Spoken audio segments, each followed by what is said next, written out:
Hi, Gordy Bunch, Chairman of the Board, Woodlands Township Board of Directors. Wanted to provide an update on Governor Abbott's statewide orders.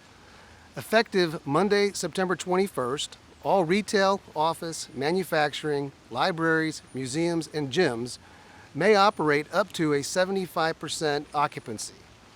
Hospitals may return to normal elective surgeries, and effective on Thursday, September 24th, senior living facilities, long-term care facilities may reopen for visitation, following certain health guidelines and standards. The criteria to go to these levels are hospitalizations related to COVID must be below 15% in their region. The Woodlands area is at 6.5%. So for our residents in both Harris and Montgomery counties, the 75% occupancy rule will take effect on September 21st, this coming Monday. We also ask that you continue to practice social distancing, washing your hands, the use of hand sanitizer, the wearing a mask when you can't maintain a 6-foot distance.